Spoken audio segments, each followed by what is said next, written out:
All right. Hello, everyone. It's Mr. Barden here. I've got another video from my laptop, not because I don't have my actual setup back to normal, but just because this isn't going to be a very long video. So, what is this? A few days ago, I did a video about how to make what was essentially a very reduced version of Microsoft Paint using the P5 editor and just basic JavaScript and P5. I have on the screen the version I made with my class. The only real difference between this one and the video was that I had them use RGB colors instead of the preset web colors. Assuming I remember to do it, I will put a little card up in the top corner linking to that video so you can check it out if you need to. But what we're going to do today was something that one of my students asked about, but we just didn't have time to get to before the bell rang. And that is, okay, I've drawn my thing. How can I, export it and save it as a file? Well, it just so happens there happen to be a few handy features in P5. So if we open up the reference, there happens to be saveCanvas. Is one of the things here, and we can essentially take the contents of the canvas and save it as a file. Um, if you have more than one, I think you have to specify.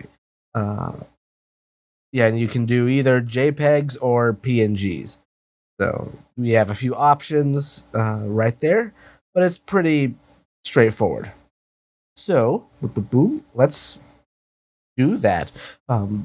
But there's one thing, and that is how would you want to implement this feature? And there's a variety of things you could, use set up, if I press this key, it saves the canvas. If we click a button, if we do certain things, it varies. Because really it's just calling the same line and it changes how, and it'll do the same thing, and all it really changes is how you're calling that line of code.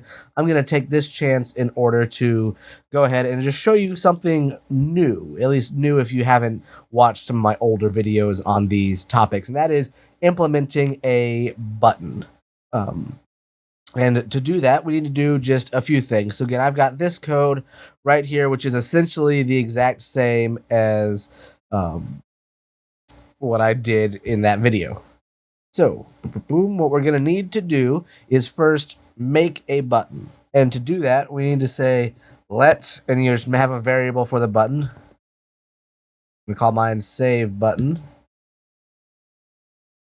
There we go. And then we need to create and place said button. So, I'm going to go into my setup function, and I'm just going to go right to the end of it. Right here, and we'll say save button equals create button. And this is just a function that creates an HTML button wherever you place it. Now you do need an argument right here, and that is going to be the text that appears on the button as a string. So I'm just going to say save as .jpg.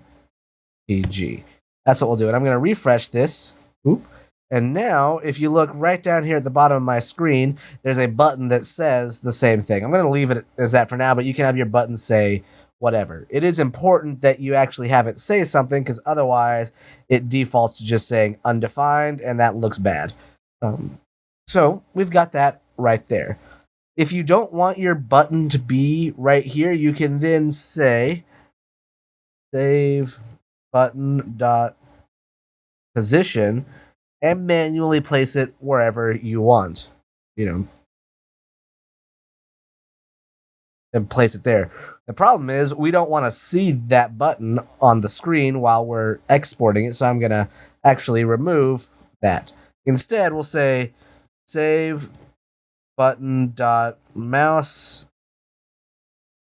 pressed,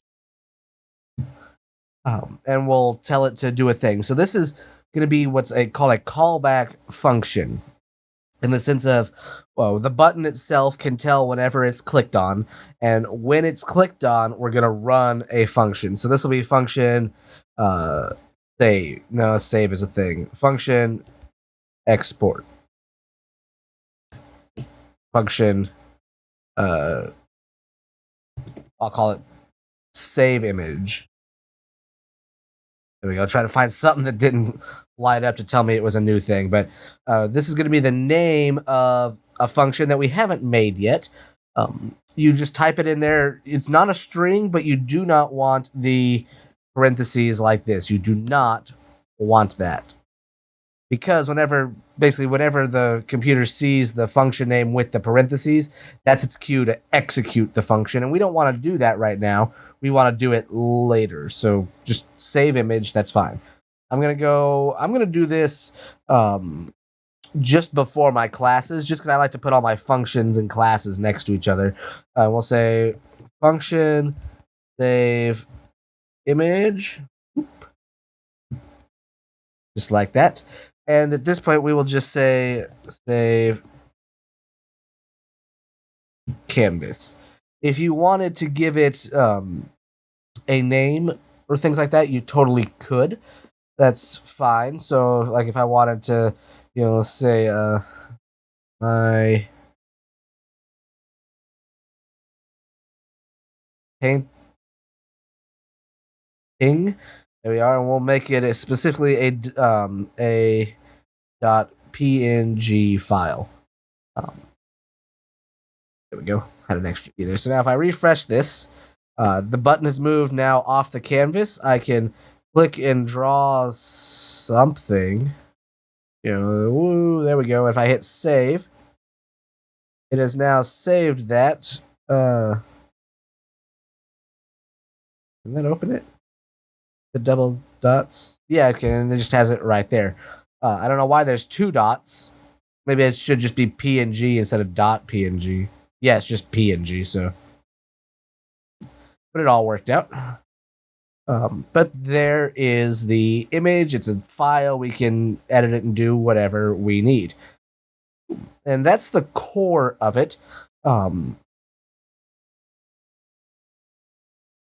Yeah, essentially that is the core of it. For right now, the way that I have had the students make the boxes and implement them, it's not going to